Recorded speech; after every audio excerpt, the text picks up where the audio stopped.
Hola amigos, bienvenidos a Encarcelados.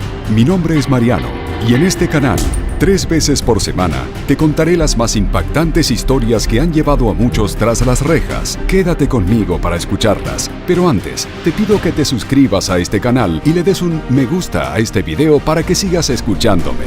Sin decir más, comencemos. Tizayuca, una de las peores cárceles de México. En la avenida Juárez Sur, centro de la localidad de Tizayuca, en el estado mexicano de Hidalgo, se encuentran las ruinas de la cárcel distrital de Tizayuca, instalación que sirvió durante años como centro de detención para personas con procesos penales o criminales sentenciados, que cerró sus puertas en julio de 2022. No se tiene una fecha exacta de cuándo fue construida. Sin embargo, gracias a datos oficiales dados a conocer por el gobierno federal, como respuesta a una solicitud de transparencia realizada en 2016, se sabe que el histórico edificio comenzó siendo un cuartel militar durante el siglo XX. De igual forma, algunas fuentes mencionan que en este tiempo también sirvió para la detención de presos militares. Durante los años en los que se mantuvo en funcionamiento, la cárcel pasó por distintas transformaciones. Luego de que dejó de ser utilizada por las fuerzas militares, el espacio sirvió como un anfiteatro, así como también para albergar a funcionarios culpables de faltas administrativas, y finalmente, como cárcel distrital, etapa en la cual ganó la fama por la que es conocida en la actualidad. Según Susana Ángeles, presidenta municipal de Tizayuca, los cambios en su uso sucedieron de manera progresiva, así que es difícil marcar los hitos de su metamorfosis con fechas precisas. Como mencionamos anteriormente, el propósito original de la cárcel distrital de Tizayuca no era el de albergar reclusos comunes con periodos de tiempo prolongados, por lo que las instalaciones no estaban acondicionadas para esa finalidad. Quienes ejercieron como jefes de corporación policial a nivel municipal, estatal y federal, coincidieron en que, aunque el recinto había sido adaptado, en realidad no era una cárcel. Los espacios comunes, tanto al aire libre como aquellos que se encontraban bajo techo, eran muy pequeños en comparación con el número de prisioneros, los cuales se encontraban separados por género. Había un área designada para albergar a los reos varones y una para las mujeres, la cual era considerablemente más pequeña ya que no había tantas residentes femeninas. En ambos lados de la cárcel, los convictos tenían acceso a una cocina pequeña de uso general y a un patio externo con lavabos en donde podían realizar su aseo personal y lavar su ropa y otras pertenencias. Los baños eran pequeños y se encontraban en mal estado por falta de mantenimiento. También había una zona designada para que los reclusos recibieran visitas, y aunque era un espacio abierto con mesas y bancos de cemento para pasar el rato, de igual forma que los ambientes generales ya mencionados, era de tamaño reducido y solo se podía estar por un máximo de 3 horas, por lo que los visitantes formaban filas desde tempranas horas de la mañana para poder ver a sus seres queridos. También existían habitaciones especiales para las visitas conyugales. De igual modo, las celdas eran muy reducidas para la cantidad de personas que las habitaban, ya que no estaban diseñadas con la intención de albergar una población carcelaria numerosa. Todas las camas estaban hechas completamente de cemento y no hay registros de que las autoridades penitenciarias le proporcionaran algún tipo de comodidades tales como colchones o almohadas. Cabe resaltar que, aunque los calabozos eran de tamaño insuficiente, no eran los espacios más reducidos que se podían encontrar dentro del centro de detención. El creador de contenido conocido como Comandante Pioqui, quien fue a visitar las instalaciones abandonadas poco tiempo después de su desalojo, mostró mediante un video publicado en su plataforma social una pequeña habitación conocida entre los habitantes y autoridades de la cárcel como celda de castigo. Esa minúscula habitación, donde encerraban a los reos que presentaban comportamientos particularmente problemáticos, no contaba con ventanas, así como con ningún tipo de ventilación, ya que era una medida de aislamiento extremo. Este tipo de cubículos de castigo es un elemento común que se puede encontrar dentro de las instalaciones penitenciarias mexicanas. Irma Huerta, fundadora de la organización Madres Hermanas de la Plaza Luis Pasteur, colectivo formado por familiares de personas privadas de libertad, mencionó en declaraciones a la prensa que los internos que son enviados a estos cuartos de marginación salen de su confinamiento con la mitad del peso que tenían al ingresar. En las paredes de este sombrío recinto, que en algún momento estuvo ocupado por reclusos, se podían observar distintas expresiones artísticas que reflejaban tanto las emociones de los reos como sus creencias religiosas y sentimientos de pertenencia y empatía por sus compañeros.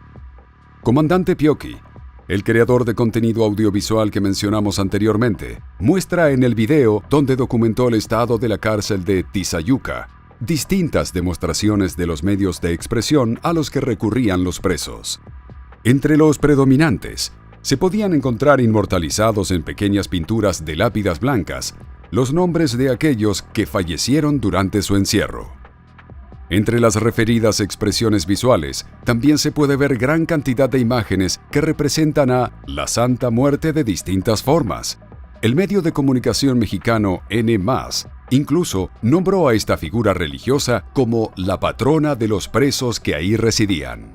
En sus reportajes, como en los de Comandante Pioqui, se pueden observar distintos altares donde los presos demostraban su devoción hacia la Santa Muerte y otras divinidades. Según un artículo publicado por el medio de comunicación argentino, La Nación, esta figura de culto tiene aproximadamente 12 millones de seguidores solamente en México. En el texto resaltan que sus devotos pertenecen a diversos estratos sociales y económicos, desde criminales hasta familias comunes de la clase trabajadora. Aunque los pedidos que le hacen los creyentes varían dependiendo de sus situaciones particulares y de los santuarios donde se venere, la mayoría espera que les otorgue fuerza, salud y consuelo en momentos de gran adversidad. Las condiciones de vida de los reclusos en la cárcel de Tizayuca eran precarias. Para septiembre de 2015, según reportes de algunos medios, la cárcel distrital de Tizayuca había rebasado los límites de la población penitenciaria, que podía recibir en 402%. Con la entrada en vigencia del nuevo sistema de justicia penal, en ese mes, se informó que tenía capacidad para 48 internos, y para ese momento había 258, entre hombres y mujeres.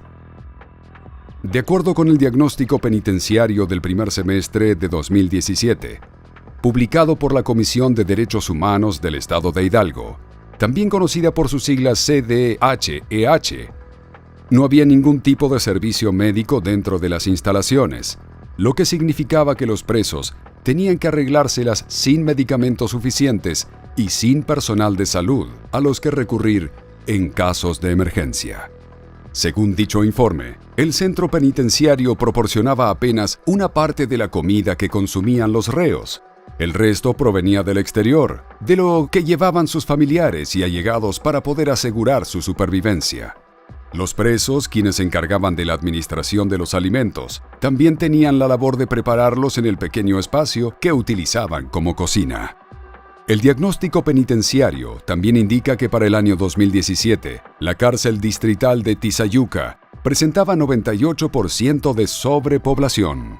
Aunque su capacidad era solo para 56 reclusos, detrás de sus paredes residían 111 personas, siendo así la segunda cárcel distrital con más sobrepoblación de Hidalgo, luego de la cárcel distrital de Atotonilco, la cual excedía su capacidad en 116%. En el mencionado documento oficial, también se indicó que la última capacitación del personal de seguridad y vigilancia del recinto de Tizayuca se realizó 2 años atrás, es decir, en 2015. Esto significa que los guardias, quienes no recibían el entrenamiento correspondiente con la frecuencia idónea, simplemente no eran aptos para imponer orden sobre los reos y ser figuras de autoridad fiables. Si nos vamos un poco más atrás en el tiempo, hacia 2010, la cárcel distrital de Tizayuca fue marcada como una zona roja por la Comisión de Derechos Humanos del Estado de Hidalgo, ya que debido a la gran congestión de reclusos, las condiciones de seguridad eran inestables, presentando así un estado crítico dentro del recinto. Según el diagnóstico penitenciario realizado por esa organización gubernamental, para ese año, la sobrepoblación era de apenas un 11,16%, lo que significa que para 2017 el registro se incrementó en 87%. De acuerdo con otro informe publicado por la misma organización en el año 2012, el hacinamiento también generaba una situación peligrosa en materia de salud, ya que una multitud de individuos que habitaban este recinto eran más propensos a padecer y transmitir enfermedades. De igual forma, el diagnóstico de la entidad gubernamental también explica que la falta de espacio en un lugar, ya de por sí muy reducido, generaba frecuentes riñas y roces violentos entre los internos.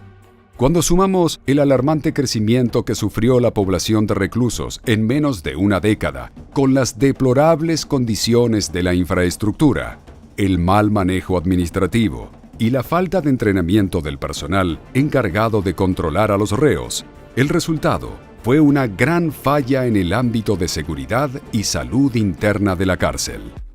Durante décadas, la confluencia de estos factores influyó directamente en el deterioro constante de las instalaciones y en la calidad de vida de los prisioneros, lo que a su vez se tradujo en graves problemas de convivencia. Fue gracias a ello que en 2012, la cárcel distrital de Tizayuca fue catalogada como uno de los recintos penitenciarios más peligrosos de México. Distintos medios de comunicación se siguieron refiriendo de esta forma a la prisión hasta el momento de su cierre en 2022. Aunque no hay demasiada información disponible respecto a las fugas cometidas por los internos residentes de la cárcel de Tizayuca, sí se pueden encontrar algunos registros de distintos intentos, sean frustrados o exitosos, en algunos portales de noticias del país norteamericano. Según el medio de comunicación Newsweek en español, el 4 de septiembre de 2009, a primera hora de la mañana, 3 reos identificados como Juan Carlos Villauribe, Cristian Castañeda y Fermín Vera Galindo, los cuales habían sido condenados por cometer delitos del fuero común, abuso sexual y robo, se escaparon a través de una rendija de aproximadamente 40 centímetros, que ellos mismos perforaron en la pared de una de las celdas. El personal de la cárcel distrital se percató de su ausencia al realizar el conteo rutinario de los internos e inmediatamente alertaron a las autoridades, las cuales desplegaron operativos de seguridad en diversas autopistas para localizar y recapturar a los prófugos.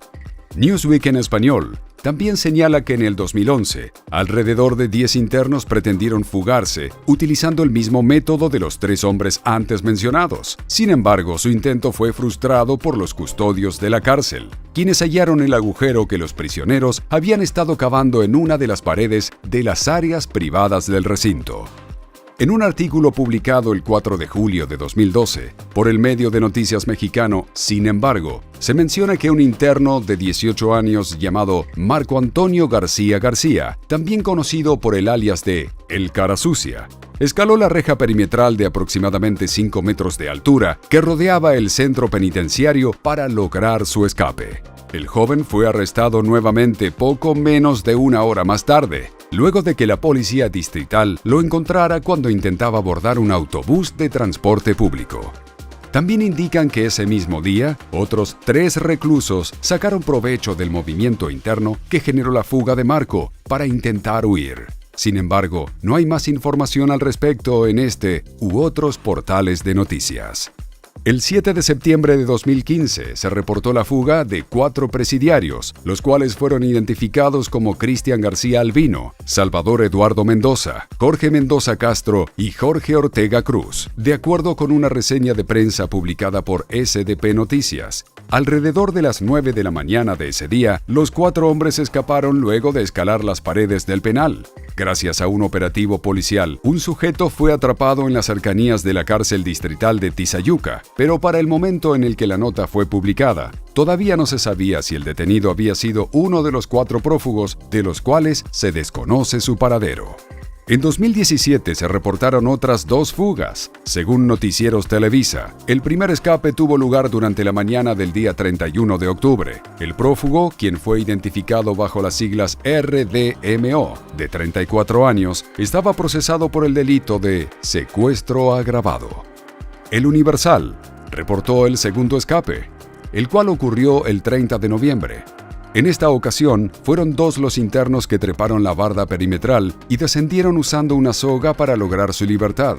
Estos 2 hombres fueron identificados como Rodrigo Ortela, de 30 años, e Iván Gabriel Arias, de 24. Para el momento en que el artículo fue publicado, las autoridades habían logrado recapturar a 400 metros de la cárcel a Rodrigo, quien sufrió de una lesión durante la fuga. Aunque la policía ya se había movilizado para encontrar a Iván, todavía no se sabía nada de su paradero. No hubo ninguna actualización respecto a este caso. A pesar de que se puede conseguir información de conocimiento público sobre estos sucesos, muchos de los reportajes y artículos de noticias no ofrecen seguimiento de los eventos iniciales, así como tampoco proporcionan información detallada sobre la vida de los reos, de manera que es complicado hablar sobre estos incidentes a profundidad. En el año 2016, la Comisión de Derechos Humanos de México dio a conocer su posición con respecto a las condiciones irregulares de reclusión en las cárceles distritales, a través de la emisión de la Recomendación General número 28 para estados y municipios. En este documento, la Comisión expuso de manera pública los problemas y deficiencias encontrados en el sistema carcelario distrital mexicano. Entre los puntos tratados en el documento se encuentran varios que ya mencionamos anteriormente, tales como la falta de acondicionamiento de las estructuras, las cuales habían sido construidas con otros propósitos y no habían sido adaptadas adecuadamente, la sobrepoblación que mantenía a los reclusos en condiciones de hacinamiento, la carencia de comodidades básicas para el descanso de los presos como colchones o colchonetas, las pobres condiciones de higiene de las celdas y espacios públicos como baños y cocinas, la deficiencia o en algunos casos ausencia de atención médica permanente dentro de las instalaciones penitenciarias, la falta de alimento regular proporcionado por el mismo recinto y la desactualización del entrenamiento del personal de seguridad. Mediante este mismo documento, publicado en 2016, la Comisión también resaltó otras deficiencias, como la falta de accesibilidad para personas con discapacidad, la ausencia de espacios separados para los distintos tipos de reclusos, según los delitos cometidos o el nivel de peligrosidad, y la falta de servicios básicos como agua corriente o electricidad, entre otros. Las recomendaciones que hizo la Organización de Derechos Humanos Mexicana fueron las de hacer modificaciones en el área administrativa para saldar las irregularidades que pudieran encontrarse, mantener el objetivo original de las instalaciones, una mejor gestión de los recursos presupuestales y administrativos para ser destinados hacia el bienestar de los internos, y por último, cambiar los reglamentos y sancionar a las instancias que constituyan o propicien violaciones de derechos humanos, de modo que las autoridades competentes puedan subsanar las irregularidades. En noviembre de ese mismo año, 78 reos, los cuales habían sido ya sentenciados, fueron trasladados a diferentes centros de readaptación social de Hidalgo, comenzando así el largo proceso que finalmente terminaría en el cierre de las instalaciones de este polémico recinto. Luego de 6 años de recomendaciones por parte de la Comisión Nacional de Derechos Humanos, el cierre de la cárcel distrital de Tizayuca marcó la clausura definitiva de las 5 cárceles distritales de Hidalgo, que carecían de la infraestructura adecuada para asegurarle a la población penitenciaria buenas condiciones de vida y una reinserción social exitosa. La Agencia de Seguridad Estatal, el C5I Hidalgo, y la Subsecretaría de Reinserción Social llevaron a cabo los procesos de cierre de las instalaciones y el traslado de los reclusos a lo largo de 5 etapas desde el 2016. Para enero de 2022, la población de internos de la cárcel de Tizayuca había disminuido drásticamente a 15, todos hombres, como parte del largo proceso que se siguió tras la recomendación de la comisión hasta su evacuación definitiva en julio de ese año. Susana Ángeles, presidenta municipal de Tizayuca, manifestó en declaraciones a la prensa que el propósito de las cárceles era darle oportunidades de reincorporación social a quienes son albergados en ellas, y que en el caso específico de la cárcel distrital de la localidad, ese fin ya no se estaba cumpliendo. También expresó que los gastos que generaba el recinto penitenciario al mes eran de aproximadamente 40,000 pesos mexicanos, el equivalente a un poco más de $2,200 solo en el área de mantenimiento. Si a eso se le sumaban los sueldos del personal y otros gastos ocasionales, el total subía hasta 100,000 pesos, es decir, unos $5,700. La funcionaria también mencionó que todo el personal policial que trabajaba dentro de la cárcel podía ser de mayor utilidad si se encontrara patrullando las calles de Tizayuca. Con los recursos que ahorrarían al cerrar las instalaciones de Tizayuca, La presidenta municipal indicó que iban a poder contratar más trabajadores y asegurar más servicios y bienes en la Secretaría de Seguridad Pública para fortalecer la seguridad del Distrito Mexicano. En agosto de 2022, durante una entrevista con N+, Susana Ángeles expresó que, aunque primero tenía que asegurar su jurisdicción sobre las instalaciones, su intención era convertir el espacio en algo que se pudiera aprovechar de forma positiva. Entre las posibilidades de transformación estaban crear un archivo municipal, una academia de policía o un museo. La exposición Tejidos Bioluminiscentes fue inaugurada en la antigua cárcel en octubre de 2022 por la Galería de Arte La Palanca, bajo la curaduría del ilustrador y muralista mexicano Argeo Mondragón. Esta muestra estaba conformada por 40 obras de 17 artistas y cuyos medios variaron desde pinturas, performances e instalaciones, entre otros. Además, se integraron a la exposición algunas expresiones artísticas entre pinturas en las paredes y altares que fueron dejadas atrás por los reclusos, que alguna vez convivieron detrás de las paredes de lo que fue una de las cárceles más peligrosas de México. El recibimiento del público fue abrumador y la muestra estuvo abierta por un mes, cuando originalmente estaba planeada para durar unos días. Aunque todavía no se ha establecido cuál va a ser el destino definitivo de las instalaciones de la cárcel distrital de Tizayuca, la antigua edificación permanece como un ejemplo de cómo la mala administración del sistema penitenciario mexicano puede convertir un lugar destinado a la reeducación de los infractores en un lugar peligroso y sombrío, donde prevalecía la ley del más fuerte y en cuyas paredes quedaron plasmados los sueños de libertad de muchos quienes la habitaron.